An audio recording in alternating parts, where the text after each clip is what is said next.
KFC, or Kentucky Fried Chicken, is one of the world's biggest fast food brands. This finger-licking good chain has over 24,000 locations in over 145 countries. The core component of their ad campaigns has been their spokesman, Colonel Harlan David Sanders. He was named the world's second most recognizable celebrity in 1979. His own life involved a bit of trial and error. Keep watching to learn why the real-life Colonel Sanders faked his military career.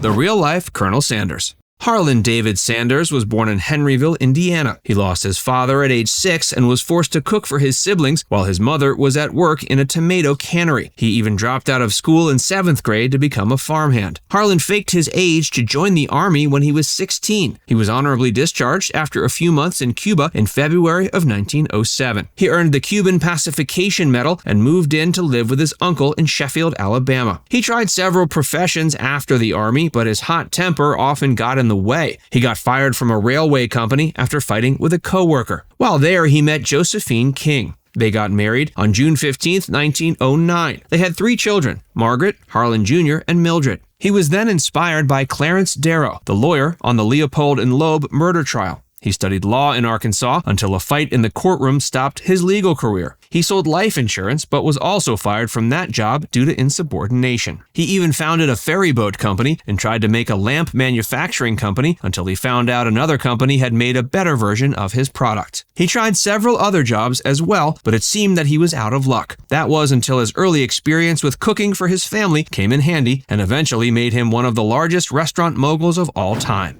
The start of KFC. Harlan struggled during the Depression, but Shell Oil gave him a chance to own a gas station in Corbin, Kentucky. His family was allowed to live there, and he cooked them a meal every Sunday: country ham, steak, and fried chicken. Travelers took to the meal too, and it was so sought after that he opened Sanders Cafe. That was also where he revolutionized the way fried chicken was made. Pan frying took too long, and baking and French frying wasn't as tasty. He went to a demonstration for a brand new device called a pressure cooker in 1939. It proved to be great for green beans, but he wondered if he could do the same for chicken. It turned out he could do that and more. The special tool kept the necessary moisture in the bird, and it was fast. After finding the right tool, he perfected his special recipe of 11 herbs and spices. It was so delicious, it got featured in food critic Duncan Hines' 1935 Road Food Guide. He also began his aggressive advertising methods early. He painted signs on barns for miles around. Matt Stewart, the owner of a nearby Shell Oil gas station, had painted over one of his signs twice. They met with executives, and Matt brought a gun and shot district manager Robert Gibson. Harlan returned fire and wounded Matt by shooting him in the shoulder. Matt was sentenced to 18 years in prison, and charges against Harlan were dropped. He bought a motel 4 years later. It burned to the ground, but he rebuilt it until WW2 forced him to close it.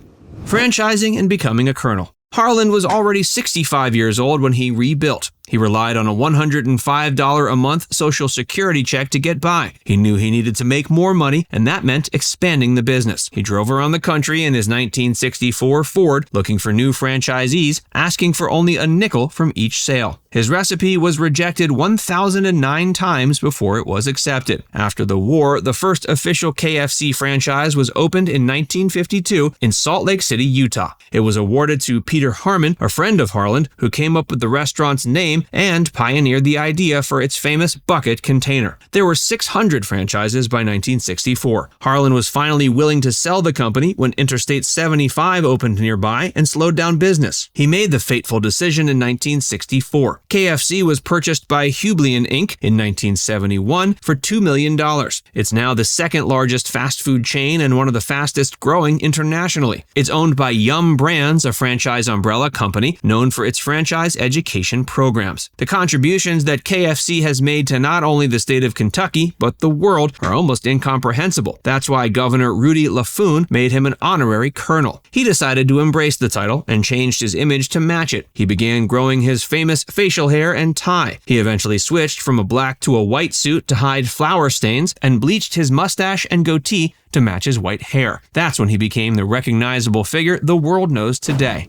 Creating his own competitor. Most restaurants want as little competition as possible. But Colonel Sanders traveled 250,000 miles a year to visit his restaurants, and he wasn't always impressed with what they had become. In addition to plenty of other insults, he called the gravy slop and said it tasted like wallpaper. He was so upset that he opened the Colonel's Lady Dinner House in Shelbyville, Kentucky with his wife. The idea was that it would serve as a competitor that served food closer to his original vision. In 1968, Hubline Inc. threatened to stop him, but he sued them for $122 million.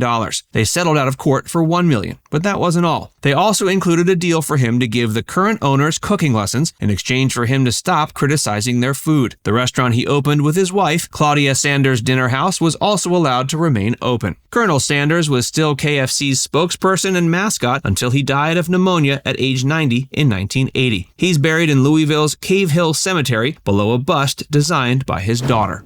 Selling the Claudia Sanders Dinner House. The restaurant Harland opened with his wife became a staple of the community. It's been sitting in Shelbyville, Kentucky for 63 years and draws in visitors for its fried chicken, coleslaw, and pie. The same goes for the attached 5,000 square foot private mansion. It's known as Blackwood Hall and is the spot where Colonel Sanders and his wife lived out their final years. Family friends Tommy and Cherry Settle have owned both the restaurant and the mansion since the 70s. Cherry was a hostess at the Claudia Sanders Dinner House, and Tommy ran a plant that provided it with ham. They've been living there for decades. The Settles have never been as aggressive at marketing as Colonel Sanders and KFC were. They never posted Claudia Sanders Dinner House on social media, but they want to retire and they've put it up for sale. Most interested buyers are local large restaurant groups and even a few bourbon brands. One buyer wants to turn Blackwood Hall into a high-end Airbnb rental. Others want to license popular dishes like yeast rolls and sell them in supermarkets. Others are interested in the idea of turning it into a franchise. Many of those buyers come from Japan, where KFC is a staple of Christmas dinners. Bids and offers are likely to fly in for such a historic building, but plenty of trouble will come for anyone who wants to buy it. Not everyone is ready to accept the idea of anyone else owning the Claudia Sanders Dinner House.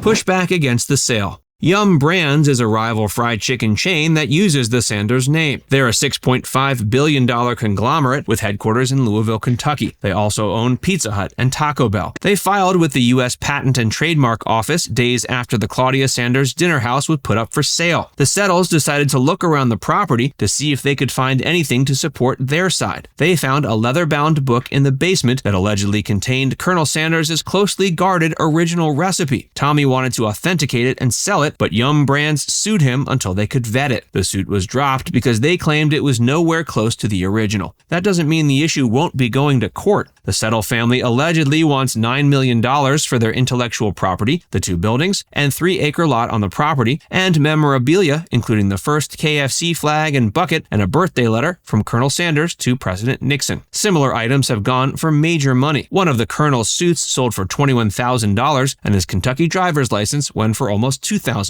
Now it's time to hear from you. Are you a fan of KFC? Did you know about the life and times of Colonel Sanders? Let us know in the comments section below.